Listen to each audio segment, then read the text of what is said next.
Bonjour à tous et bienvenue au Micro Orange, le podcast des entrepreneurs enthousiastes. Alors aujourd'hui, je suis très contente parce que c'est mon premier épisode et pour l'occasion, on reçoit Philippe Bloch, le fondateur de Columbus Café. Mais pas seulement, il est aussi investisseur, conférencier, écrivain. Enfin, vous le verrez, il a eu 1000 vies et on va les découvrir ensemble. Bonjour Philippe. Bonjour Clara, je suis ravi d'être le premier, je savais pas. Moi aussi, je suis ravie, un petit peu stressée, forcément, c'est le premier épisode. Ça va bien se passer. Mais je sens qu'avec vous, ça va bien se passer.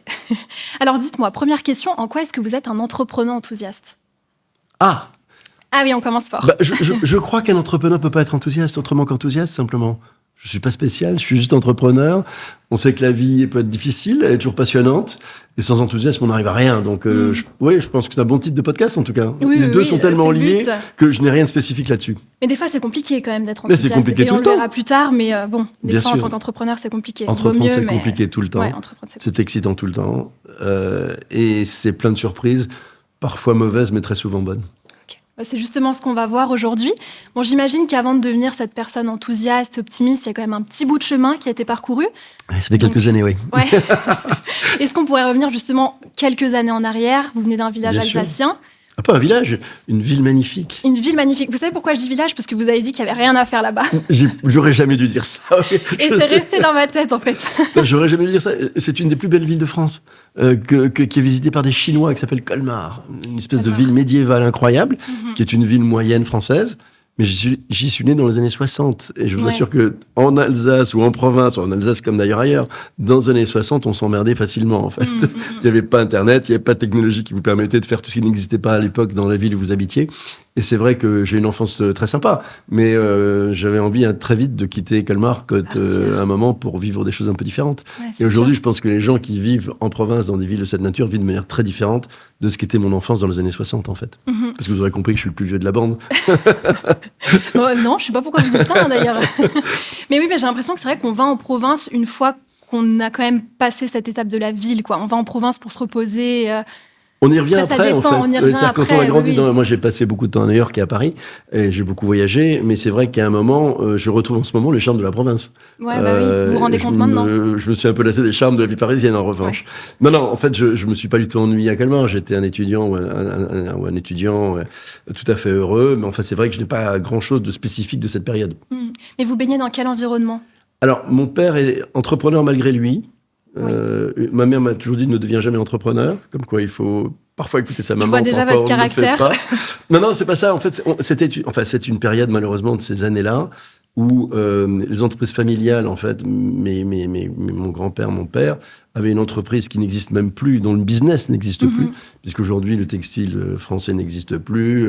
Ils achetaient de la laine dans le monde entier, ils le fournissaient à des industries textiles en France qui ont disparu. Okay. Et donc mon père est rentré par devoir. En fait, son père lui dit tu rentres dans l'entreprise. Il avait envie d'être avocat. Il était dans cette entreprise. Il a en gros détesté sa vie d'entrepreneur toute sa vie. Que c'était pas une vie très marrante en plus, c'était pas très excitant comme métier. Et du coup, j'ai plutôt vécu les mauvais côtés de l'entrepreneur et d'une mère qui me dit ton père a pas forcément fait le choix de vie qu'il aurait souhaité. Fais ce que tu veux, mais deviens jamais entrepreneur. Bon, pardon, je t'ai dit, je m'en fichais, j'ai pas écouté. Oui, ça, on l'a bien vu. Moi, j'imagine quand même, parce que là, vous n'avez pas écouté vos parents, mais est-ce qu'il y a quand même des valeurs ou des leçons que vos parents vous ont transmises et qui aujourd'hui vous suivent ? Oui, le travail. Mon père a beaucoup bossé. J'étais très admiratif. Il partait, à l'époque, il était en voiture, il partait dans toute la France pour vendre sa laine dans les... C'était de la laine qui était de la laine brute, qu'il achetait en Australie, en Nouvelle-Zélande, etc., qui vendait à des industries textiles. Et du coup, il a beaucoup beaucoup bossé. Non, des valeurs familiales très classiques, en fait. J'avais une sœur, maman ne travaillait pas. Alors ma mère n'a pas travaillé pendant des années. Et quand on a commencé à grandir un peu, elle est devenue graphologue. Okay. C'est un truc assez atypique qui m'a passionné parce que c'est une science, entre guillemets, une technique à laquelle peu de gens adhèrent, peu de gens croient, mais moi, elle m'a souvent bluffé. Et ça m'a assez passionné après de voir comment on arrivait à décortiquer un peu le caractère des gens.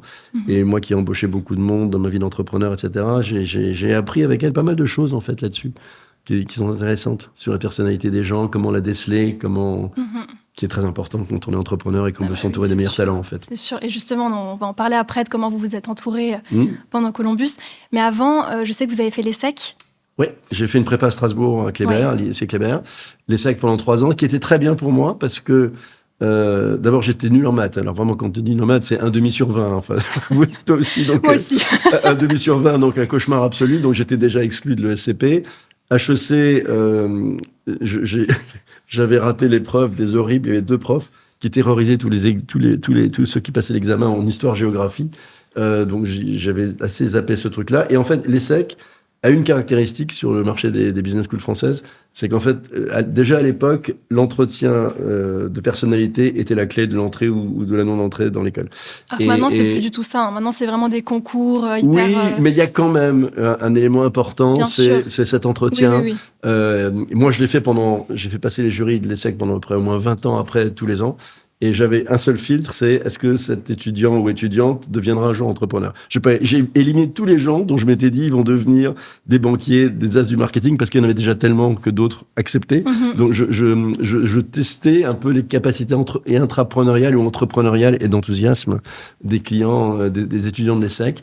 Donc l'ESSEC a été une école parfaite pour moi parce qu'en fait elle n'a pas de spécialité particulière et elle ouvre des trucs. Et ce qui est très marrant en fait, c'est que j'étais président de 2 associations à l'ESSEC, l'une qui est celle de la junior entreprise. Ouais. L'ESSEC a inventé les junior entreprises. Ça a été l'une des premières écoles qu'elle a inventées dans les années 70, je crois. Et maintenant, c'est une des associations les plus compliquées pour entrer dans la junior entreprise. C'est vraiment pas facile. Hein. Aujourd'hui, tout le monde veut devenir entrepreneur. À l'époque, dans ma promo, qui est la promo 82, il y avait 3 entrepreneurs, ou 4 sur 300. Donc, c'est rien. Aujourd'hui, tout le monde veut être entrepreneur beaucoup plus que faire du marketing chez Danone ou je ne sais où. Et du coup, il y avait ça. Et la deuxième truc que j'étais président d'une autre association, qui était les Mardis de l'ESSEC. Ouais. Et qui était en fait une association qui faisait un peu ce que j'ai fait toute ma vie sur BFM Business pendant 20 ans, c'est-à-dire, et d'animation des conventions aussi, depuis 30 ans là aussi.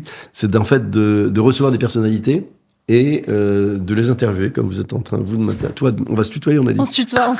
Comme toi, tu es en train de m'interviewer.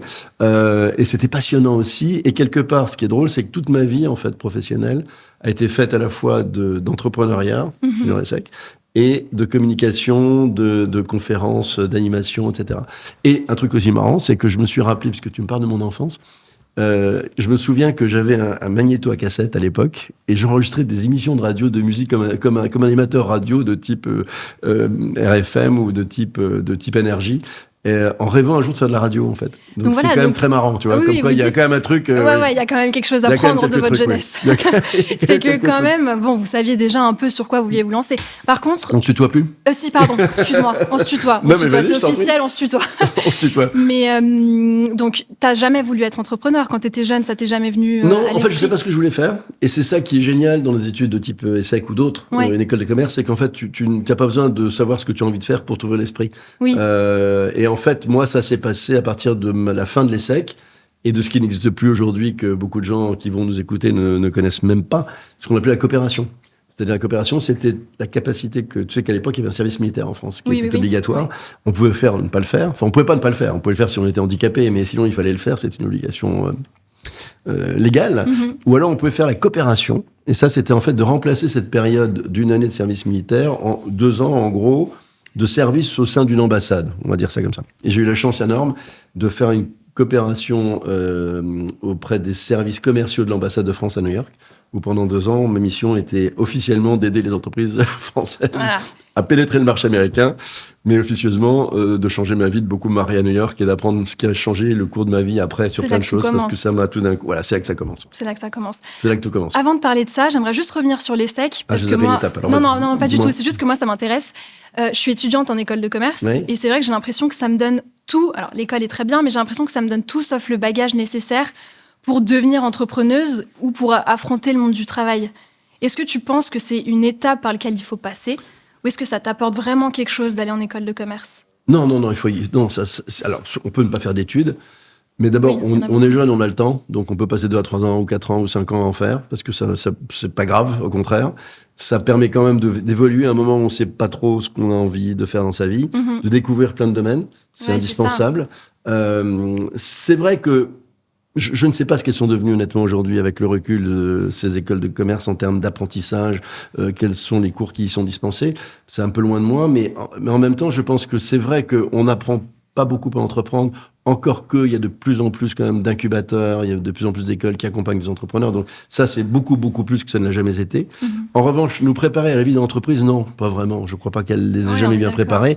Mais il y a plein de sujets qu'elles n'ont jamais évoqués. Moi, j'ai fait ma carrière sur le thème de l'expérience client, de la qualité de service et de mes bouquins.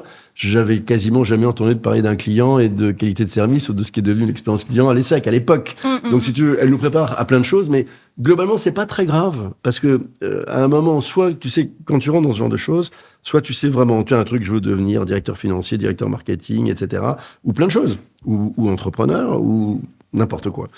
Soit tu rentres là en disant, je suis totalement open, j'ai envie de m'imprégner de tout ce qui à un moment va déclencher, ce qui va faire, qui va donner du sens à ma vie, en fait. Même si à l'époque, personne ne parlait de sens, de why, tout ça n'existait pas. Aujourd'hui, tout le monde se dit, j'ai quand même passé 20, 30, 40 ans, 50 ans à bosser, qu'est-ce qui va remplir ma vie, en fait? Et ça, on le trouve très bien en découvrant le maximum de choses. Oui, c'est très bien de le faire quand même si elle te prépare pas à tout. De toute façon, rien ne te prépare à tout. Non, c'est sûr. Mais voilà, on est d'accord que pour être entrepreneur, il n'y a pas un parcours type. On n'est pas obligé de faire une école de commerce. Non, mais surtout pas. Il y en a qui ne font pas d'études, d'ailleurs. Attends, moi, je découvre tous les matins sur les réseaux sociaux des jeunes entrepreneurs de 14, 15, 16 ans, incroyables, qui en même temps qu'ils sont à l'école, font des succès fous. Il n'y a aucune règle. Il y a aucune règle et il faut s'en donner aucune. Pas compliqué. Enfin, c'est compliqué, mais faut pas s'en donner. Oui, il faut pas s'en donner. Mais faut oser sortir de ce cadre. C'est et la des clé. fois, c'est tout pas le temps. facile. C'est pas facile. Tout le temps. Parce que je trouve qu'on nous apprend pas à sortir du cadre aussi. On nous demande très jeune de savoir ce qu'on veut faire, quelle étude on veut faire, donc on choisit très vite où on veut aller. Des fois, on fait pas toujours les bons choix et on suit des voies qui forcément nous conviennent pas toujours. Bien sûr. Enfin, je parle pour ma génération. Après, je sais pas si c'est Moi, le seul truc qui fait écouter, c'est ton cœur, ton envie. Il fait faire des trucs qui font briller tes yeux. Qui font vibrer. Voilà, c'est simplement de se dire, dès que tu commences à te poser des questions, il faut que tu te remettes en cause. Tu dis, il faut que je change, pas possible. Le matin où tu te lèves et tu dis, j'ai plus envie d'y aller, ou dès le début, t'as pas envie d'y aller, c'est déjà que t'as fait fausse route et qu'il faut que tu te remettes en cause très vite. C'est trop long et c'est trop excitant quand ça va bien, quoi. Bah oui. Donc il faut surtout pas s'emmerder. Il faut faire que les trucs qu'on aime tout le temps. Y compris quand on se met en danger. Et quand ça va bien, c'est souvent là qu'il faut changer. Faut toujours se réinventer, quoi. Tout le temps. Ok. Bon, est-ce qu'on peut revenir quand vous arrivez à New York? Donc vous êtes très jeune. Vous avez quoi? Non, j'ai 22 ans. 23 vous avez 22 ans. Ok. 22 vous arrivez à New York. Ouais. Donc là, c'est le rêve. Vous passez de l'Alsace. Oui, de Paris. Oui, J'étais de à Paris. Vous avez fait l'étape Paris quand même. Non, je passe 2 ans fantastiques ou compliqués. Je me fais virer 15 fois de mon logement. Enfin, un truc qui arrive à tout le monde, en gros, à New York. Mais je découvre un pays incroyable, enthousiaste, puisque tu parles d'enthousiasme. Je découvre un pays entrepreneur comme je crois qu'il n'y en a aucun autre au monde aujourd'hui. Je découvre un pays obsédé par la qualité de service, qui a fait, moi, toute ma vie, était basée sur cette idée de mieux servir son client pour réussir dans une entreprise. Et je découvre une énergie, en fait, et une façon positive de voir les choses, quoi qu'il arrive. Tu sais, en anglais, take a chance, c'est prendre un risque en français, et take a chance en anglais, mais il y a pas de miracle, quoi. Saisir sa chance versus prendre un risque, tu as là 2 personnalités franco-américaines, j'adhère plutôt à la personne. Merci, il y a des choses que je déteste aux États-Unis, à l'évidence. Je pourrais t'en parler aussi si tu me poses la question, mais globalement, c'est vraiment ce moment de ma vie, surtout qu'à une époque aussi, je ne veux pas faire le plus vieux de l'histoire, mais à l'époque, on n'allait pas tous les 4 matins aux États-Unis ou ailleurs. Enfin, aujourd'hui, tu peux prendre un vol low cost pour aller dans le bout du monde. Dans les années 80, même à l'époque où je faisais les SEC, c'était pas si simple. Donc, vraiment, ce qui était le plus utile, en fait, de cette période, c'est qu'au fond, pendant 2 ans, je suis pas revenu en France du tout. Ça ne m'était jamais arrivé de quitter la France et mes racines, ma culture, ma langue, mes voisins, mes amis, ma famille pendant 2 ans. Et là, ça t'ouvre les chakras de manière très différente. Et tu peux plus repenser et revoir ton pays de la même façon. Et tout ce qui m'a énervé a fait mon succès, parce que chaque fois que je m'énerve, j'écris des bouquins quand les bouquins fonctionnent. D'ailleurs, ça, on va en parler. Ça fait bouger les lignes, parce que je m'énerve souvent, en fait.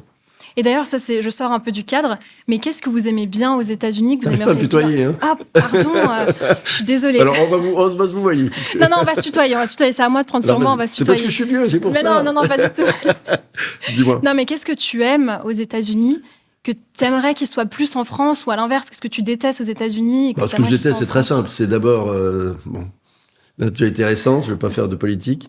On en a parlé. Non, on n'est pas là pour ça. Je déteste les armes à feu, je déteste l'absence totale de sécurité sociale, que les Américains, je ne peux pas supporter dans un pays riche, quel qu'il soit, et notamment les États-Unis, qui est quand même le plus riche au monde, que les gens ne puissent pas aller se faire soigner parce qu'ils n'ont pas les moyens. C'est un truc qui est pour moi absolument, absolument impossible. Je déteste une forme de violence dans le business où, en gros, On peut te dire, ben voilà, écoute, tu peux partir demain, j'ai plus besoin de toi. Alors, c'est vrai que nous, on surprotège, eux sous-protègent. Donc globalement, ça c'est ce que je déteste le plus. Je déteste une forme de racisme, mais il y en a dans le monde entier, ils sont pas plus racistes que d'autres. Donc il y a quand même des séparations effectivement assez violentes dans les races, enfin plutôt de manière raciale aux États-Unis, peut-être encore plus qu'en France. Mais encore qu'en France, on est quand même assez bien servi là-dessus. Mais au-delà de ça, c'est ça, mes deux principales choses que je déteste, mais c'est un pays magnifique. C'est un pays qui a une énergie dingue, c'est un pays qui a une créativité dingue, c'est un pays qui, c'est pas une image où rien n'est impossible. C'est un pays la violence américaine, pardon, je te l'ai pas dit, mais c'est lié aux armes à feu, enfin. Oui. Les Américains sont violents. C'est un pays très violent, donc ça, c'est ce que je déteste.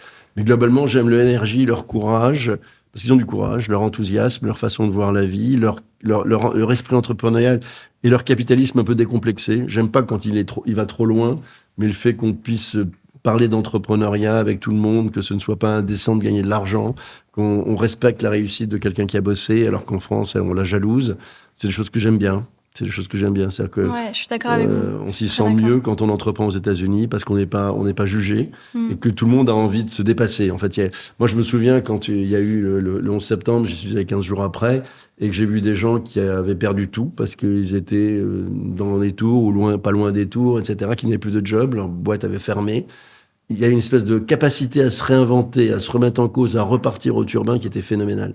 Ils ont une résilience qui est assez incroyable, un esprit de conquête qui est incroyable. Et surtout un état d'esprit toujours positif qui est dingue. Et puis une forme de gentillesse aussi. On les trouve superficiels, mais je trouve qu'ils sont quand même assez fondamentalement... Alors ils sont, parfois aussi, ils peuvent être très violents, je l'ai dit, mais ils ont une forme de gentillesse qui est assez étonnante. Ouais, je suis d'accord. Je suis très d'accord. Non, mais c'est vrai qu'ils sont... Donc c'est ça que j'aime bien. Alors il y a encore une fois plein de choses que je n'aime pas. Oui. Ouais, il y a aussi plein de choses que j'aime bien en France et j'aime pas non plus. Et donc ça vous inspire? Moi, alors ça m'inspire pas. Ça fait... Moi, je rentre en me disant les Français ne sont pas souriants et pas serviables. Voilà. À l'époque, je rentre à l'Expansion, qui était le premier magazine économique français, leader majeur sur sa profession. Par miracle, je deviens éditeur du magazine, mais comme j'étais énervé par ce sujet ces Français que je trouvais pas très serviable, je me dis il faut faire un truc. Et j'écris un bouquin en allant interviewer tous les patrons de boîtes françaises de l'époque, les Gilbert Trigano qui avait fait le Club Méditerranée, Bernard Darty qui a créé Darty, pour dire pourquoi votre boîte marche mieux que les autres et pourquoi vous aimez mieux vos clients que les autres. J'écris ce bouquin donc en 86, j'ai 27 ans, et 100 000 exemplaires la première année, ce qui n'était jamais arrivé, 200 000 l'année suivante, 300, 400, 500, 500 000 exemplaires au final, un truc de fou. Et 3 ans après, je crée une première entreprise, en fait, pour me dire, il se passe un truc. Donc je quitte un job que j'adorais, dans un métier, un groupe génial, et je crée ma première boîte en me disant, il y a plein de choses à faire en matière de formation, de mesure, de la qualité de service, pour améliorer l'état d'esprit français du client. Et la première aventure qui se passe très bien pendant quelques années, où je m'éclate, mais en même temps, c'est entrepreneurial sans l'être trop. C'est-à-dire qu'on a une dizaine de collaborateurs, mais en fait, on fait de formation, du conseil, mais au fond, je suis pas un consultant. J'aime plutôt faire plutôt que de faire faire. Mm-hmm. Et puis arrive en 93, effectivement, l'idée de Columbus Café. Et vous allez m'en parler. Si tu veux. Comment ça se passe? Là, tu as une idée, donc comment est-ce que tu trouves l'idée? Là, c'est simple. Je peux le dire aujourd'hui parce que je l'ai raconté souvent, et puis je le déclare aux impôts. Donc, je peux dire, j'achète un appartement à New York en 93. Il est déclaré. Et donc, j'achète un appartement en 93 à New York parce que j'avais une revanche à prendre sur New York, où je m'étais trouvé 2 fois de suite expulsé d'un appartement. Je me suis dit, un jour, j'aurai ma revanche. Ouais. J'ai eu ma revanche. Mais vous savez, ça me fait penser à quoi? Ça me fait penser au fait que votre mère vous a dit de ne pas devenir entrepreneur. C'est un peu mon côté rebelle, oui. Enfin, ta mère, pardon, tu vois, je m'en suis rendu compte. Mais ta mère t'a dit de ne pas devenir entrepreneur. T'es devenu entrepreneur. Tu t'es fait virer de ton appartement. T'as décidé d'acheter un appartement. Donc, c'est des trucs cons dans la vie qui te font devenir bizarres. Donc, j'achète un appartement pas loin de Columbus Avenue à Manhattan. Et un jour, je passe devant un café génial qui s'appelait Cooper's Coffee, parce que Starbucks à l'époque n'avait que 200 cafés en Californie. Il n'était même pas encore sur la côte ouest. Il n'était pas en France. Pardon. Même pas en France. C'était 10 ans avant d'arriver en France. Et je me dis, qu'est-ce que c'est sympa, ces cafés latte, ces muffins, ces machins. Je le prenais, je le partais le matin. C'est formidable. C'était l'époque où tout le monde rêvait d'être comme dans l'émission Friends, où ils avaient tous des cafés latte de Starbucks, etc. Mais Starbucks existait à peine. Et je me dis, tiens, ça c'est un vrai business, c'est un vrai métier à réinventer. Les cafés, je te rappelle, tu le sais sans doute pas, mais il y en avait 500 000 en France, il y en a 32 000 ou 35 000 aujourd'hui. Et du coup, je me suis dit, voilà typiquement un business model nouveau sur un marché ancien, massif, parce que tout le monde boit du café, qu'on peut réinventer. Et je me dis, on va lancer Columbus Café. Donc, comme c'était Columbus Avenue, ça s'appelle Columbus Café. On crée l'ours, le petit logo. Et puis, on y va. En 94, un an, on lance 2 magasins en 94, sans rien connaître à ce business. À Paris et à Lille, connerie totale. Et on se plante dramatiquement la première année. Ah. Voilà, comme plein Pourquoi d'entrepreneurs. vous plantez? Parce que vous êtes pas bien placé. Voilà, exactement. T'as tout compris. 3 choses. L'emplacement, c'est la clé du succès dans le commerce. On s'est planté complètement. C'était très tôt. J'ai entendu pendant 10 ans des gens m'expliquer que ça ne marchera jamais. Ce qui est quand même le truc que l'entrepreneur ne doit jamais écouter et qu'il écoute toute sa vie. Donc, effectivement, surtout quand il est un peu créatif. Ouais. Donc, ils m'ont tous dit, jamais un Français ne se promènera avec un gobelet dans les mains. Enfin, il suffit de se mettre le matin gare de Lyon quand tu prends le TGV pour comprendre quand tu vas rentrer à Lyon que tu pourras même pas attendre parce que de toute façon ton train partira avant que tu puisses avoir ton latte tellement il y a du monde. Tellement il y a du monde, il y a la queue tout le temps. Voilà. Et puis je m'étais dit les gros du marché, tous ceux qui sont les acteurs de ce métier, les brioches dorées, etc. Paul le boulanger verrait ce qui se passait aux États-Unis et lancerait des gammes de boissons. Ça a mis 20 ans avant qu'ils s'y mettent. Parce que les gros sont lents, en fait. Et ils n'anticipent pas, ils ne disruptent pas. Ils améliorent chaque jour leur projet initial, mais ils disruptent pas le marché. Donc, du coup, c'est comme ça que j'ai fait 3 conneries majeures qui ont fait qu'on s'est complètement loupé la première année, qu'on a fermé un magasin très tôt, au bout d'1 an, le premier. Et puis qu'après, il a fallu maintenant, on dit pivoter. À l'époque, on disait pas ça, on disait on se réinvente. En tout cas, on a pivoté 15 fois en créant des concepts chez les autres. On s'est dit, on a un beau concept, mais on n'a pas de flux. Allons vers le flux. On capte le flux de la Fnac en mettant des cafés dans les Fnac. Et puis petit à petit, on reconstruit le truc. Et ça grandit comme ça. Et vous arrivez à vous en sortir? Ouais, enfin, c'est dur. C'est quand même très dur. Oui, c'est pas facile. C'est-à-dire que ça dure 10 ans, ça veut dire que je me paye pas pendant 10 ans, ou presque. Ça veut dire que pour faire vivre tout le monde, ça veut dire qu'on en prend plein la figure, ça veut dire qu'on prend des risques, ça veut dire qu'on met son appartement en caution, ça veut dire tout ça, mais c'est normal, hein. C'est la vie de l'entrepreneur. C'est hyper dur, mais c'est hyper excitant. Et c'est ça qui est génial dans toute aventure. Oui, c'est excitant. C'est rarement mortel. C'est rarement mortel. Et même quand on tombe, c'est vraiment pas grave. Enfin, moi, je crois que c'est vraiment jamais... De toute façon, rien n'est jamais vraiment grave à part la santé, je veux dire. C'est une bonne façon d'appréhender les choses. Donc, au final, ça dure 10 ans. Et au bout de 10 ans, je me fais virer par mes actionnaires. C'était le scoop. Waouh. Malheureusement, assez classique. C'est-à-dire, en gros, on grandit. À un moment, je vois que Starbucks va pas tarder à arriver. Ils ont beaucoup de moyens. On est en 80... On est quand ? On est en gros... Starbucks est arrivé en fait en 2000... que je ne dise pas de bêtises, 94 on démarre. Ils sont arrivés en 2003, à peu près. 9 ans après. Et effectivement, avant, on a fait rentrer des investisseurs privés, en fait. C'était pas des fonds. Donc comme la boîte, en gros, on avait à peu près 15 points de vente à l'époque. La boîte perd encore de l'argent, c'est compliqué ce métier avant d'équilibrer, de trouver ta rentabilité. Et du coup, on s'est dit acceptons de nous diluer pour grandir. Malheureusement, quand tu te dilues, que tu perds la majorité, tu es plus totalement maître de ton avenir. Et quand il y a eu un clash avec ses actionnaires, on avait 45 magasins et un jour ils m'ont dit tu peux partir. Mais ça, je trouve ça fou. Je pensais pas que c'était possible de se faire virer de sa propre boîte. Il suffit de perdre l'action qui te sépare de la majorité. Et il n'y a pas de procédure légale. Ça dans les écoles de commerce. Non, justement. Ils sont fous, c'est ce que je te disais tout à l'heure. C'est ça, on ne l'apprend pas. Mais il n'y a pas de procédure. C'est complètement légal. De virer, c'est... Ça s'appelle un hold-up légal. Écoutez, les mecs, et puis je leur en veux pas un instant. C'est ça le pire. C'est que, oui, parce qu'attends, il faut être logique. En tant qu'entrepreneur, j'ai le talent de développer ma boîte sans avoir besoin de l'argent des autres, je me dilue pas, je garde 100% de mon capital et j'ai pas de risque.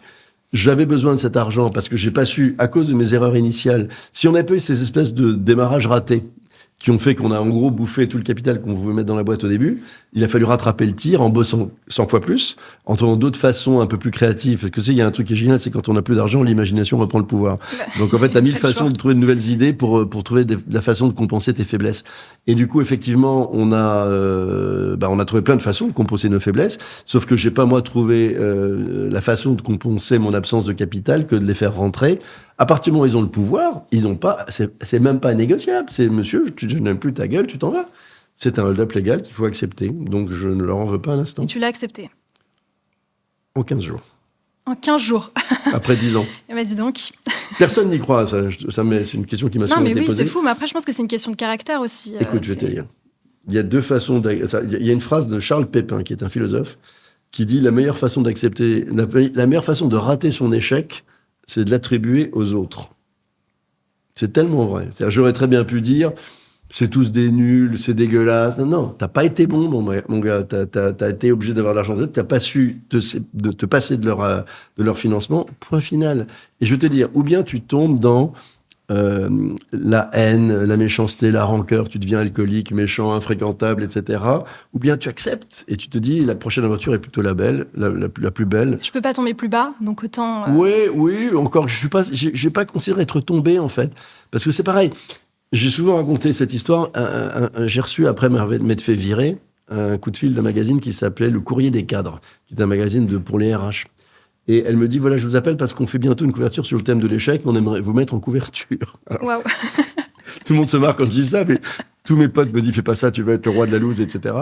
Et en fait, je l'ai fait parce que, d'abord, je m'en fous, le roi de la loose ou pas, c'est pas du tout ça. Moi, j'ai une énorme fierté d'avoir tenu bon dans l'adversité, d'avoir à l'époque créé 300 jobs, d'avoir légué une boîte, parce que en fait, ceux qui m'ont viré, en fait, ont été rachetés très vite par un autre family office et ils sont partis au bout d'un an.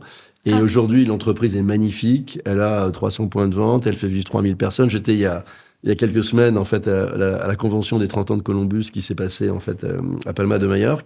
Et j'ai gardé mes actions. Je suis très, très dilué, mais j'ai gardé mes actions. J'adore les mecs qui ont repris la boîte.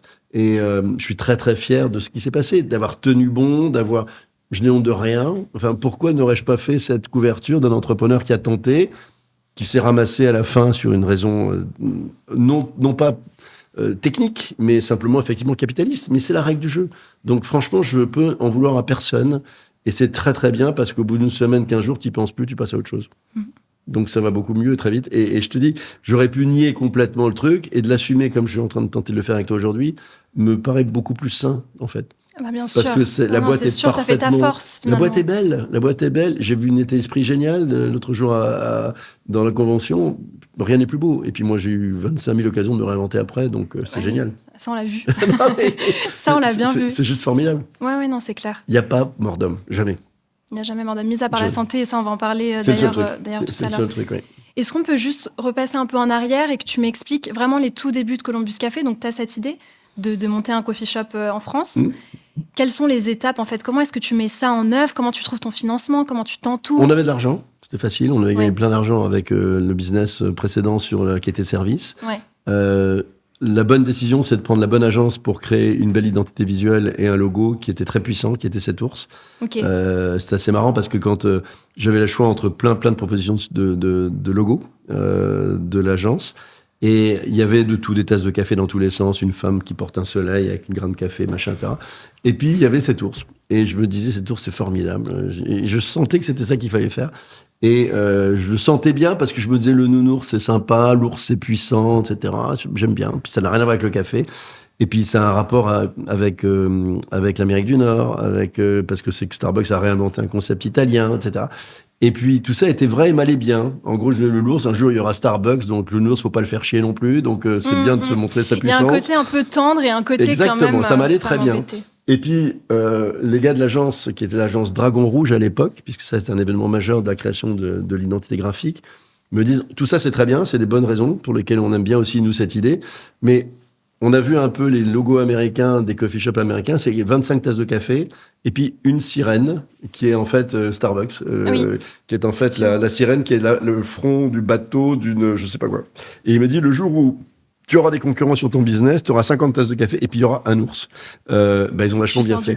Et ce qui est très drôle, c'est qu'aujourd'hui, et ils ont très bien joué aussi, quand on regarde Starbucks aujourd'hui, ils mettent même plus Starbucks, ils mettent juste la sirène. Maintenant, Columbus ne met plus que l'ours, d'ailleurs. Et à la limite, ça devient l'identifiant. Donc voilà, ça, c'est l'étape importante.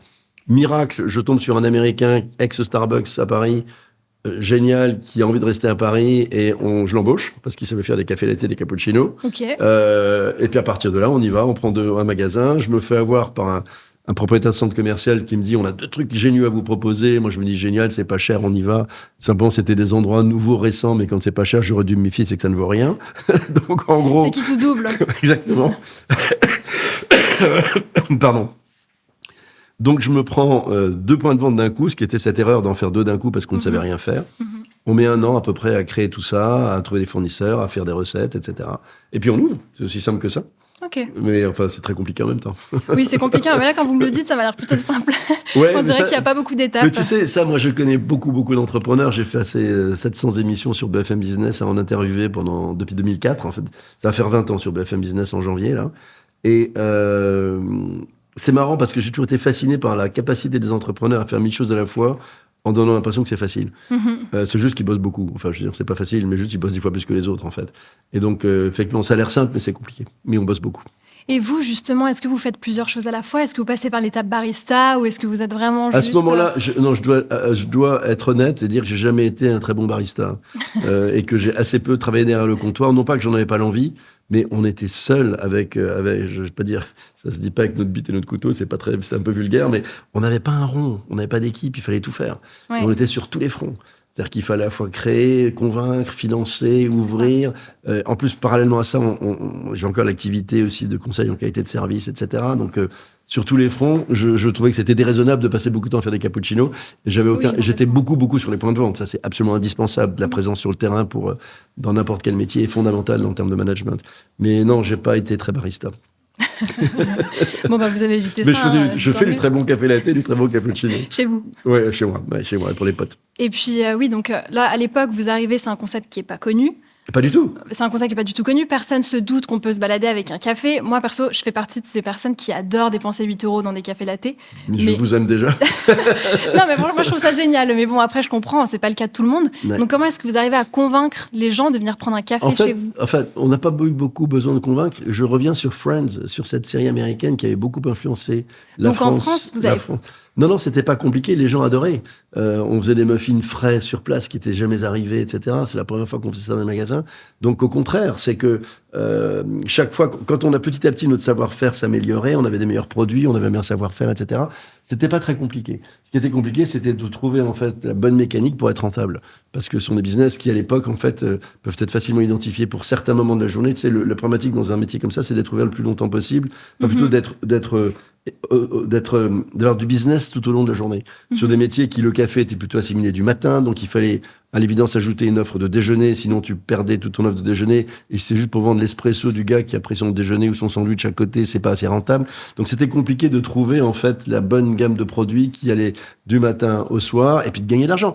Quand j'ai ouvert le premier Columbus, le patron de McDonald's France, qui est venu à l'ouverture, qui m'a dit ça ne marchera jamais, ce qui était extrêmement sympa pour me donner le moral, l'énergie du premier jour. Mais c'est pas que ça marchera pas ton truc, mais tu vas voir, tu auras un problème. C'est que nous, McDonald's, on a mis à peu près 10 ans avec un réseau et investi 600 000 euros de l'époque pour être rentable. Je dis francs parce qu'à l'époque, il y avait encore les francs, mais en euros pour être rentable. Et il me dit, tu vas avoir un mal dingue à trouver ton point d'équilibre avant d'être rentable. Et tu vas perdre beaucoup d'argent avant de créer un réseau rentable. Ce qui est vrai. Il y a un minimum de magasins dans ce genre de business, surtout quand tu les réalises en propre et pas en franchise. Parce que nous, on voulait pas développer la franchise trop vite. Parce que je voulais pas entraîner, en fait, des entrepreneurs indépendants tant que j'avais pas fait la démonstration du concept sur plein de formats possibles, etc. Par respect, en fait, des entrepreneurs. Et du coup, effectivement, c'est ça qui était compliqué. C'était d'arriver à trouver notre point d'équilibre pour en faire un vrai développement. Il commençait à être le moment où, effectivement, avec les 45 points de vente, j'ai dû partir. Okay. Mais bon, voilà. Ah bah. Et tu parles souvent de timing. Oui, c'est important. Dans les business, voilà. En quoi est-ce que c'est important et comment est-ce qu'on sait quand c'est le bon moment pour se lancer? Quand tu peux pas résister au fait que c'est dangereux et que tu risques de te planter. Non, quand tu sens que il faut pas le faire, mais que c'est plus fort que toi, je pense que c'est le bon moment pour toi. Sur le marché, c'est différent. C'est-à-dire que typiquement, ça c'est une erreur que j'ai commise à l'évidence par rapport à Columbus, c'est que quand tu disruptes, tu as deux façons d'innover. Soit l'innovation incrémentale. Tous les matins, tu fais un peu mieux ton métier.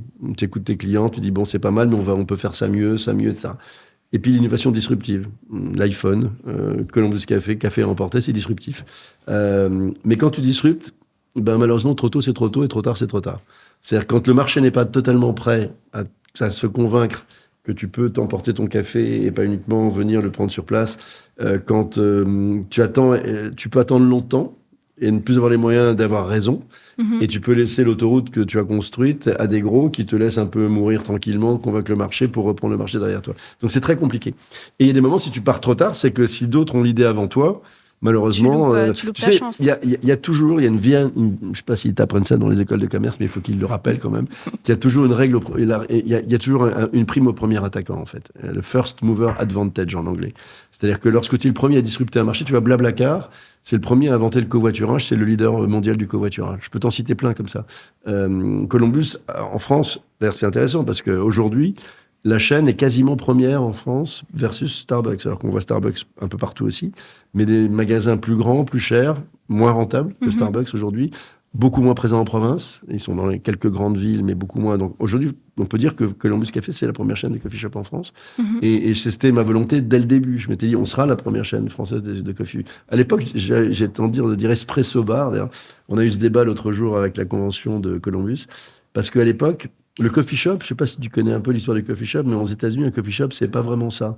C'est lié à la culture américaine dans les années 20, 30, 40, où tu allais c'est des endroits de petit déjeuner, où tu t'asseyais dans des trucs avec des banquettes pour se faire des œufs au plat, etc. le matin. Okay. Et ça, c'était un coffee shop, un diner, un coffee shop. Okay. Mais quand Howard Schultz, qui a relancé la marque Starbucks, qui était juste une entreprise de torréfaction, et qu'il a fait venir le concept d'espresso, de boisson au café gourmand, de boisson gourmande au café, il a appelé ça un espresso bar, en fait. Okay.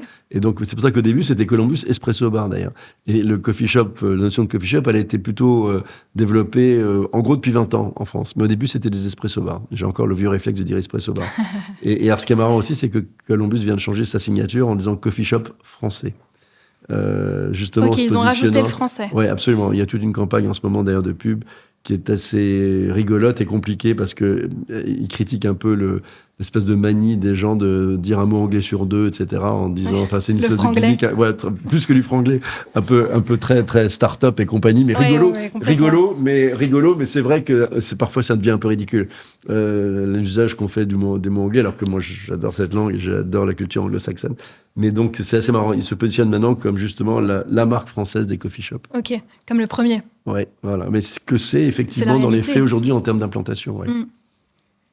Et on va parler des choses qui fâchent. Est-ce que vous vivez... Non, mais ça fait peur, mais non. Est-ce que vous vivez l'arrivée de Starbucks ? Et si oui, comment est-ce que vous la vivez ? Je la vis par un procès. Puisque, c'est ça. Ouais, je la vis par un procès. Parce que quand Starbucks arrive en Angleterre, en 80... Nous, on démarre en 94. Oui.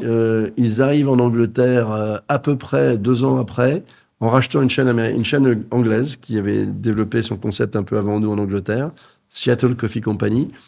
Et ils m'envoient, donc ils rachètent on est au milieu des années 90 en Angleterre, et ils rachètent cette marque et ils m'envoient un stagiaire un jour pour me dire, voilà, on vous suit un peu parce qu'un jour on sera peut-être amené à se rencontrer. Je dis, écoutez, j'étais très flatté comme un couillon, vraiment, j'étais flatté par ça. Enfin, le leader qui vient m'appeler pour me demander mon avis.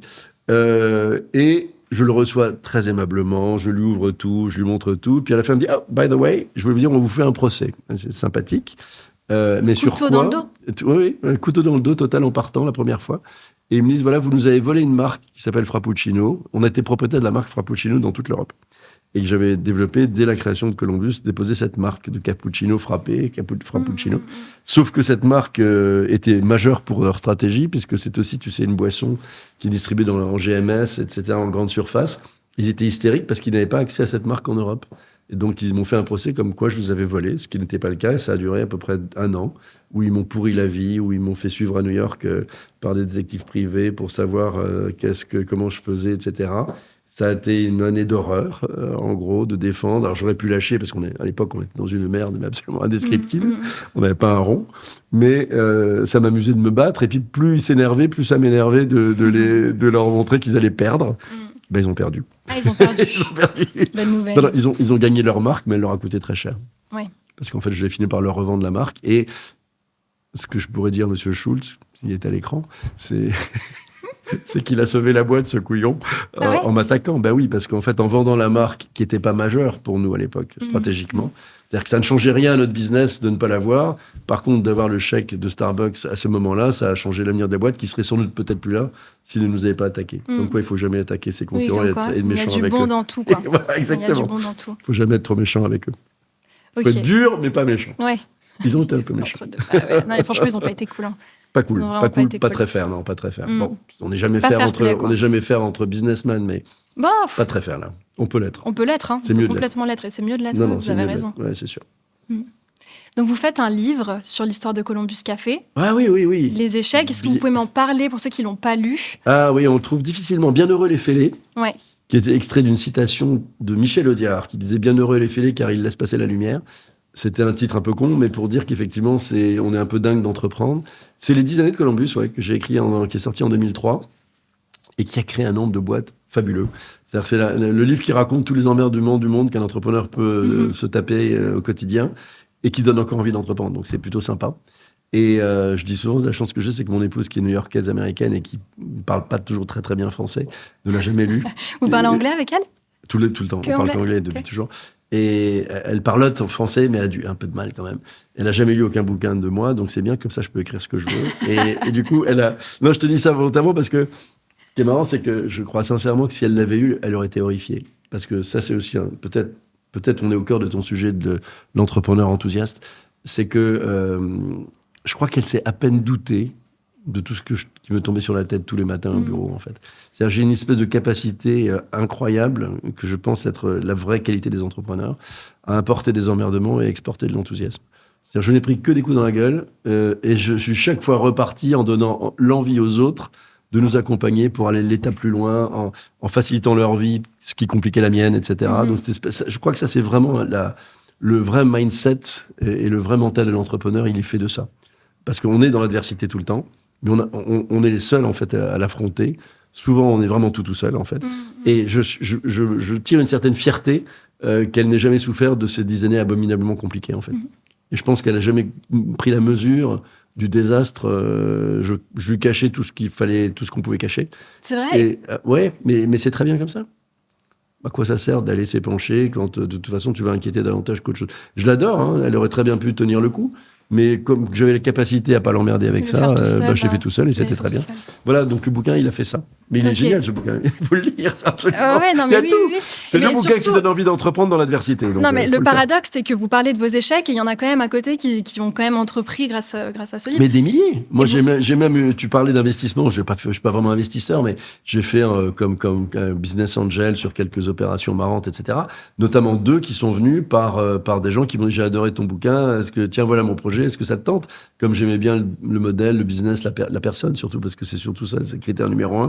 Quand tu donnes un peu d'argent à quelqu'un, c'est, ouais, bien sûr le produit, bien sûr le truc, mais t'as envie de passer un moment avec eux ou avec lui ou elle, et puis que cette personne t'enrichisse, non pas comme argent, mais de ces échanges que tu vas avoir avec eux. Et en fait, c'est venu par le bouquin, oui. Parce qu'ils ont eu envie de ces emmerdements que j'ai vécu pendant 10 ans. Ils étaient dingues, mais tant pis. Bon, ok. Et puis, comment est-ce que tu arrives à sentir, toi qui investis beaucoup dans des boîtes, est-ce que tu arrives à sentir une bonne boîte, une boîte qui va fonctionner? Je suis très mauvais. Je suis très mauvais. Je me suis plutôt planté que j'ai réussi. C'est vrai? Ouais. Ouais, parce que non, c'est très compliqué. Je te dis souvent, si tu écoutes, je connais plein de fonds d'investissement. Ils vont te dire les hommes, machin, etc. Tout ça est vrai. C'est fondamental. Ceux qui portent l'équipe, celui ou celle qui porte l'équipe, ou ceux qui portent l'équipe, c'est un choix fondamental. Les métiers, ce qui est certain aussi, ce que tout le monde dit, il faut d'abord comprendre le business. Il y a plein de sujets sur lesquels je serais infoutu de comprendre. Mais malgré tous ces éléments, même si tu dis je choisis les bons hommes, le produit est un peu disruptif, il est porté, il est dans l'air du temps, etc. Il y a tellement de... Tu vois, j'ai investi dans une entreprise, par exemple, typiquement pourquoi je me suis planté, qui faisait du muesli délicieux, personnalisé. En fait, tu pouvais créer ton propre muesli. Okay. Et ils avaient un talent fou. Ils avaient un talent dingue de communicants. Il y avait des réseaux sociaux. Ils avaient des likes dans tous les sens, des followers par milliers, par centaines de milliers, etc. Et ils se sont mis en tête de faire un projet basé sur de l'intelligence artificielle pour que tu puisses exactement dire que je fais tel type de sport, j'ai tel type de problème de santé, je veux favoriser plutôt ceci que cela, etc. Et pendant 1 an et demi, au lieu de s'occuper de vendre leur formidable produit qui était très très bon, ils se sont investis dans ce truc d'intelligence artificielle qui a pompé en gros tout l'argent qu'on avait réussi à lever, notamment avec d'autres investisseurs. Puis la boîte s'est pliée au bout d'1 an, au bout de 3 ans même, ou 4 ans, parce que cette année passée sur la mauvaise piste qui était uniquement de tout consacrer en termes d'énergie à l'IA et à ce programme spécifique géré par de l'IA, a plombé la boîte. J'étais mauvais parce que j'aurais dû les forcer en tant qu'investisseur de dire là, mec, vous êtes vraiment en train de déconner. Je le voyais. S'ils avaient continué à vendre leurs trucs sur Amazon, on était le roi du pétrole, etc. Mais ils ont bifurqué et j'ai pas su le faire. Non, honnêtement, je veux pas trop insister sur ce sujet-là parce que je pense que je suis pas un très bon investisseur, pour être sincère. Parce que je l'ai fait plus, là aussi, en toute transparence, parce que j'avais quand même envie d'entreprendre un peu. J'ai surtout commencé après Columbus à faire ça, parce que j'ai envie de continuer à entreprendre par procuration sans les emmerdements du quotidien, si tu veux. Alors que normalement, vous préférez faire que faire. Oui, tu as raison. Là-dessus, c'est pour ça que j'ai déconné, tu vois. Donc, il faut que je garde ma devise. Là, je m'en suis peut-être écarté un peu trop, alors. Mais pour moi, c'est pas un enjeu. En plus, je n'ai investi que de l'argent que je pouvais perdre parce que c'est la règle. J'ai appris plein de trucs, voilà, dont acte, mais je le fais plus beaucoup. Donc, si c'était à refaire, tout ça, vous le refaites? Oui, bien sûr. Je regrette jamais rien. Ouais, c'est bien. Rien. Je n'ai aucun regret. Ouais, c'est très bien. Le seul, c'est d'avoir été associé à quelqu'un dont j'aurais dû me séparer plus tôt, que je l'ai pas raconté parce que c'est hors sujet. Mais l'association, c'est quelque chose de difficile. Mais justement, parce que je pense qu'on n'a pas assez parlé de ce sujet, comment on s'entoure quand on monte une entreprise? On essaie d'aimer tellement son projet qu'on lui en donne envie autour de soi. Et on fait venir des gens autour de soi qui sont très différents de vous, qui vont combler vos lacunes, mais qui partagent vos valeurs, qui partagent votre envie de faire des choses différentes, qui partagent l'obsession du client, parce que moi, c'est quand même le truc qui a construit ma vie. Et si je sens que ça va pas là-dessus, ça marche pas, qui ont des vraies valeurs humaines, avec qui j'ai envie de passer des vacances. C'est-à-dire, moi, quelqu'un qui je partirais pas en week-end, je pourrais pas l'embaucher. Enfin, c'est même un barista. Enfin, je veux dire, j'aime trop les gens, et pour m'entourer de gens que j'ai pas envie de voir, ou dont la gueule ne me reviendrait pas le matin tous les jours pendant des années. Y a rien de pire, hein. D'abord des talents complémentaires du vôtre. Des gens qui bossent. Moi, je bosse depuis que je bosse, c'est-à-dire il y a très très longtemps, 7 jours sur 7, beaucoup trop d'heures par semaine, sans aucune fierté, mais sans aucune fatigue. Parce que le truc, c'est que la passion ne fatigue pas. Alors que l'ennui use n'importe qui. Je me suis jamais emmerdé de ma vie, en fait. Et rien de ce qui m'a... J'ai eu des emmerdements, j'ai eu des moments difficiles, mais je ne me suis jamais emmerdé. Et ça, c'est terrifiant. Tu sais, pendant le Covid, ce qui m'a terrifié, c'est qu'il y a des gens qui se sont ennuyés, alors qu'ils avaient devant eux 3 mois à ne rien faire pour beaucoup d'entre eux, et se sont ennuyés. Pour moi, c'est un échec de vie, mais absolu. Le fait de l'ennui, pour moi, est mortel. Et la passion n'a jamais été mortelle, en fait. Donc, j'aime les gens qui bossent, j'aime les gens qui savent échouer, j'aime les gens qui rebondissent, j'aime les gens qui aiment les autres, j'aime les gens qui sont souriants, j'aime les gens gentils. Donc, tout ça, c'est... Après, tu fais venir des talents vers toi et tu les choisis. Et ça se passe assez bien parce que plus tout ça... Ça crée une espèce de culture d'entreprise qui donne envie aux autres et qui s'y sentent bien. Ça facilite vachement ton rôle de management parce que t'as pas à les virer. Et c'est un vrai problème français, c'est qu'on vire pas suffisamment les gens qui détruisent une équipe. C'est impossible à virer quelqu'un, en fait. C'est compliqué parce qu'on a des règles, mais c'est très coûteux et il faut le faire. C'est très coûteux de ne pas le faire. Ouais. Tu sais, dans un Columbus, si tu as 8 baristas et qu'il y en a un qui pourrit l'ambiance, si tu fais pas le job de te dire il pourrira l'ambiance toute sa vie et ton magasin va chuter chaque jour un peu plus parce qu'on n'a pas envie d'y aller, tu fais pas le job. Donc, un entrepreneur ne se lève pas pour détruire des jobs, mais quand il n'a pas conscience que une personne toxique dans une équipe flingue toute une entreprise à une vitesse accélérée, il fait pas le job et il manque de courage. Or, le management français doit être courageux. Enfin, le management doit être courageux. Et parfois, il ne l'est pas. En France, il n'est pas très courageux. Justement, on va en parler, parce que là, on a vu votre adolescence, votre parcours, votre jeunesse, on a vu votre parcours entrepreneurial, et vous avez 2 traits de qualité qui ressortent, je trouve, et qui font partie de votre ligne éditoriale. Je le vois en vous parlant, j'ai écouté plein d'interviews sur vous, etc.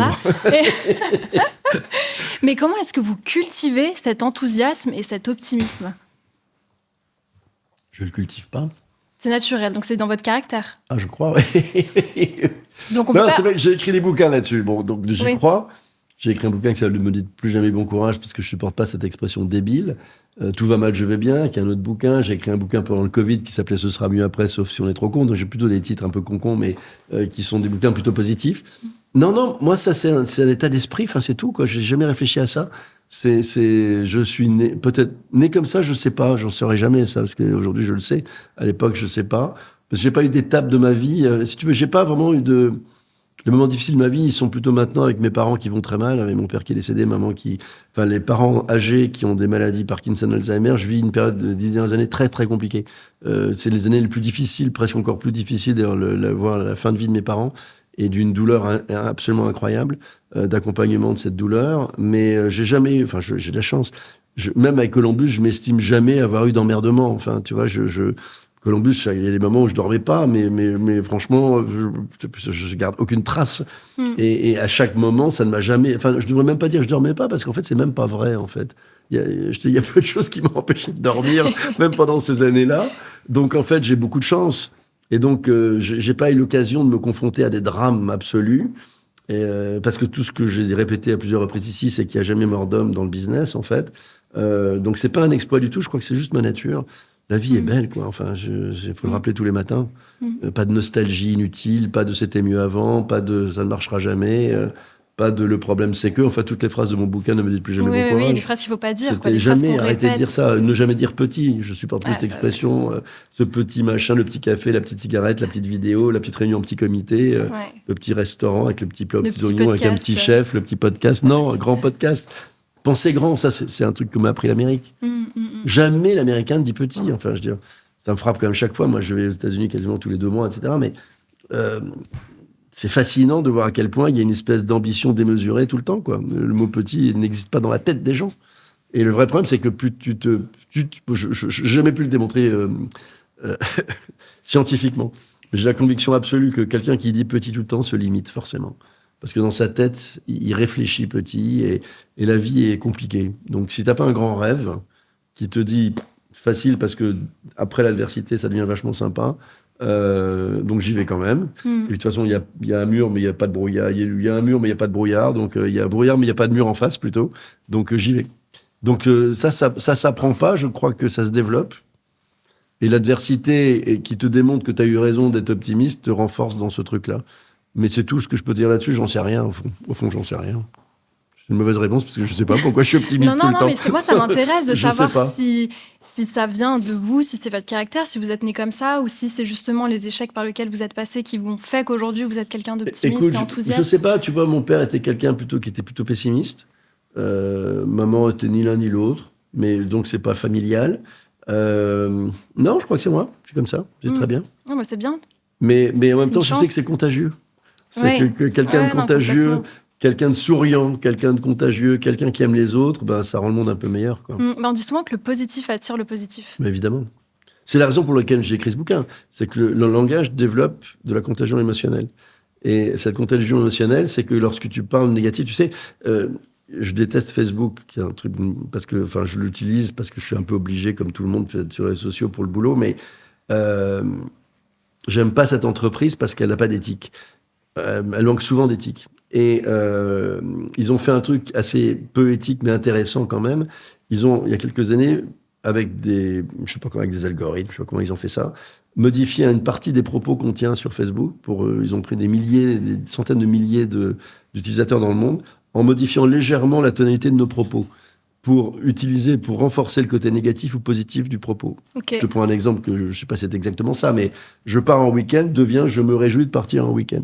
Ça n'a l'air de rien, mais tu écoutes ensuite et tu analyses les mots de ceux qui disent je me réjouis, de ceux qui juste partent en week-end.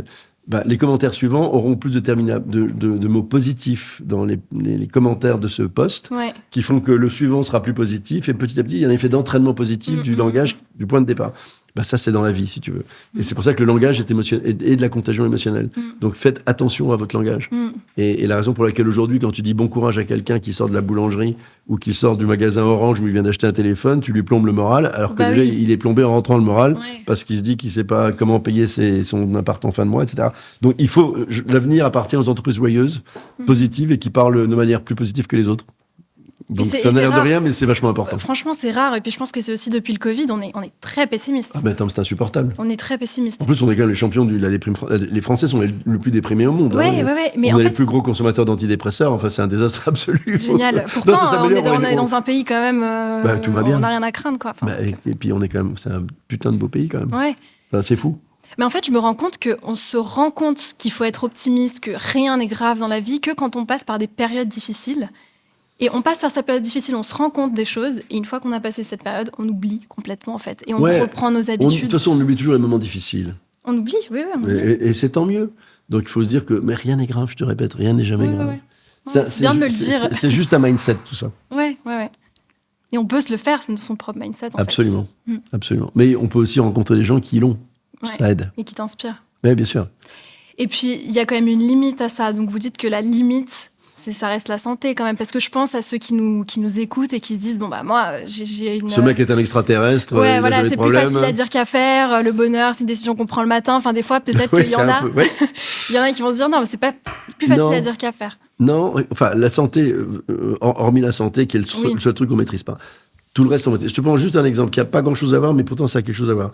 L'autre jour, un appel d'une entrepreneur, super, qui a fait une boîte géniale depuis 7-8 ans, qui a levé des fonds, qui me dit, j'ai envie de te voir. Je dis, bon, pourquoi pas, avec plaisir. Je le trouvais les yeux fatigués, cernés, je la sentais pas du tout. Elle me dit, on papote un peu au début. Et je dis, pourquoi tu voulais qu'on se voit? Elle me dit, parce que je suis en règlement judiciaire. Je dis, ah bon, mais qu'est-ce qui t'est arrivé? Je savais pas, la boîte marchait, etc. Et en fait, elle me dit, ouais, il s'est passé plein de trucs, le Covid, le machin, enfin, tout est arrivé en même temps. Et il y a eu la semaine dernière un article dans la presse qui parlait de mon règlement judiciaire. Ça m'a démoli. J'ai honte de moi. Je comprends pas pourquoi les gens m'appellent. J'ai le sentiment d'être une espèce de merde qui est truc.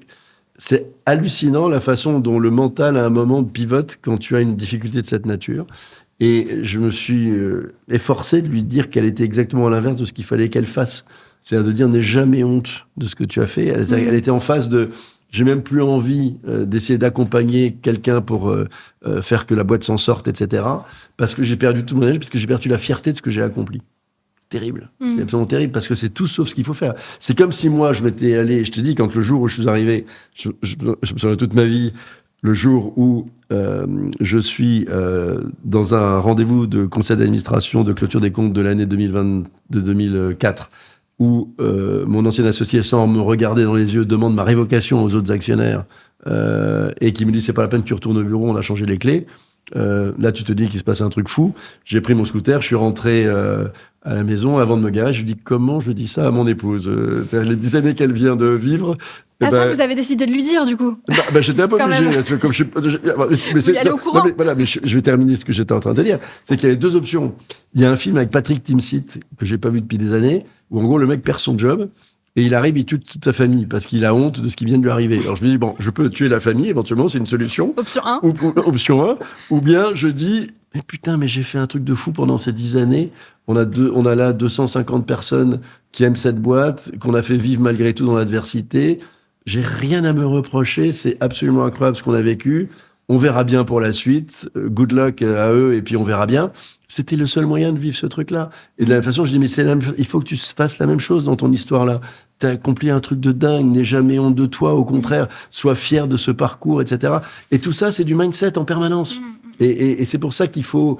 je pense que je lui ai fait du bien en lui disant ça, parce que du coup, elle est sortie en disant, mais t'as raison, c'est complètement... J'étais en train de m'enfermer dans cette honte, truc, je rasais les murs, je voulais même plus prendre les appels de mes amis qui m'aiment. Je dis, mais ils t'appellent parce qu'ils t'aiment, parce qu'ils sont hyper contents pour toi, malgré tout, que tu regardes le chemin parcouru et parce que tu as échoué. T'as échoué, ok, moi aussi j'ai échoué mon truc. C'est pas le sujet. Donc c'est important de s'entourer de gens positifs. Moi, je pense qu'il y a des gens toxiques et l'idéal, c'est de les éliminer, je pense, ce serait bien. Il y a beaucoup de gens toxiques. Non, mais c'est vrai, de plus. Moi, je pense qu'il faut éliminer de nos vies les gens qui détruisent nos rêves. Oui, complètement. C'est fondamental. Moi, j'ai quelqu'un dans ma vie, dans ma famille que j'adore, mais j'en suis à un point où je dis, putain, merde, elle m'appelle. Enfin, c'est quand même terrible. Parce que je sais qu'elle va m'annoncer des catastrophes. Je ne la supporte plus. Ouais. J'ai enlevé son téléphone, je ne la prends plus, ça va beaucoup mieux. Il faut enlever de nos vies les gens qui détruisent nos rêves. Pas physiquement, mais il faut les éliminer, les autres. Ouais, non, mais je suis complètement d'accord. Mais j'ai l'impression qu'il y a quand même quelque chose autour du regard des autres aussi. Parce que... Trop, oui. On fait trop attention au regard des autres. On fait trop attention. Et moi, la première, d'ailleurs, c'est compliqué. Et encore plus, je pense, quand on est jeune et encore plus dans notre génération, le regard des autres, c'est central, en fait. C'est trop central. C'est important d'être respectueux du regard des autres, mais de ne pas en être victime. Bien sûr. Il faut s'en libérer un peu. Ouais, non, c'est sûr.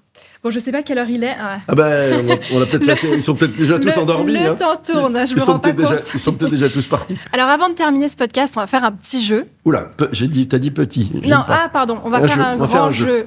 On va faire un jeu. Alors, ça s'appelle l'orange pressée. Merde. Et l'orange pressée, qu'est-ce que c'est ? C'est une série de questions. Donc là, je t'ai préparé 7 questions. T'as vu, je te tutoie. Je pense que vous avez remarqué durant l'interview, j'ai tutoyé. Tu es impressionné par mon grand âge. Non, mais voilà, c'est l'habitude.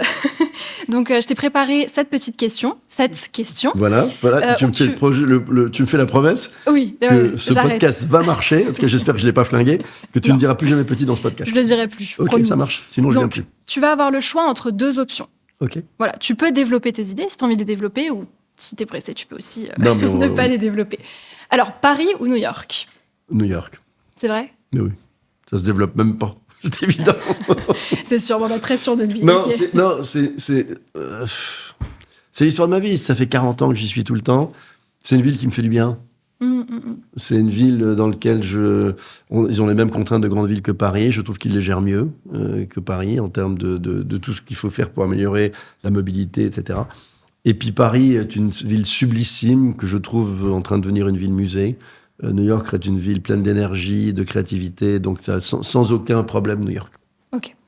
Télétravail ou bureau ? Écoute, moi en fait ça fait télétravail depuis 20 ans, puisqu'en fait j'ai été 20 ans bureau, 20 ans télétravail. Ok. Parce que j'ai pas repris de bureau, puisque j'ai plus de salariés et que je fais tout en allant passer ma vie chez les autres, puisque je fais 100 conférences par an, événements, émissions de radio et télé, etc. Donc moi télétravail parce que la liberté est formidable. Mais c'est rare, parce que je sais que dans notre génération, c'est un peu plus connu le télétravail. Mais moi, quand je parle à mon père du télétravail, c'est impensable pour lui, quoi. Pour lui, c'est des vacances, le télétravail. Non, pas lui. Moi, je bosse 14 heures par semaine. Non, je bosse plutôt 90 heures par semaine et je me les sens même pas parce que j'ai pas de contraintes. Oui, voilà, j'économise déjà un temps de dingue en transport à Paris. Sinon, je passerais ma vie à la Défense pour m'emmerder, devenir hystérique, m'énerver dans les bouchons, avoir un accident. Non, je suis beaucoup mieux comme ça. Et quand je veux voir les gens, je vais les voir et ça se passe très bien. Donc non, pour moi, télétravail, complètement. Télétravail, ok. Sauf si, effectivement, il y a des moments où il faut être ensemble, à l'évidence. C'est tout le problématique du retour du télétravail. Et même si les Américains disent aujourd'hui dans les grandes boîtes de la Silicon Valley, il faut arrêter, on se voit plus, il y a plus de créativité, ce qui est un peu vrai. Il faut que les gens continuent à bosser ensemble, à se voir, et quelque part, les Zoom, Teams et autres Google Meet ne font pas le job. À un moment de recréer des étincelles, parce que il y a un vrai sujet en ce moment avec espèce d'obsession, d'envahissement par les écrans et qui renforce la solitude des gens en permanence. On parle de moins en moins ensemble, il y a moins de conversations, il y a moins de rencontres physiques. Les gens sauvages. Et ça, c'est un vrai sujet. C'est un vrai sujet. J'ai écrit un bouquin là-dessus qui s'appelle Jamais sans mon écran, qui est sorti bientôt, qui est sorti il y a quelques semaines, qui sont un vrai sujet. Donc, le télétravail, il en faut, mais pas que, parce que sinon tu t'isoles et que ça crée un monde de débiles. Il faut un peu des deux. Mais en tout cas, si j'ai un choix, la partie télétravail est très confortable. Ok. Plutôt couche tôt ou couche tard ? Couche tard tout le temps, oui. Et lève tôt. Ok. Je ne suis pas Emmanuel Macron qui est censé dormir 3 heures par nuit, mais je me couche très tard et je me lève très tôt. Ok, c'est marrant. Moi, j'ai encore besoin de mes 9 heures de sommeil. C'est peut-être parce que je suis jeune encore. Mais... Ouais. Alors, semaine bien organisée ou improvisation ? Non, organisé globalement, oui. Non, moi je suis hyper ponctuel, très organisé, très chiant. Ouais, je l'ai vu. Ouais. Non. Il était là 15 minutes à l'avance. Non, jamais en retard d'un rendez-vous. Non, très organisé. Ok. Esprit d'équipe ou solo player ? Esprit d'équipe définitivement chez Columbus. Solo en termes d'association entrepreneuriale. C'est compliqué d'être à deux, de partager le pouvoir à deux. Même voire impossible, je pense, parce que les personnalités évoluent de manière différente.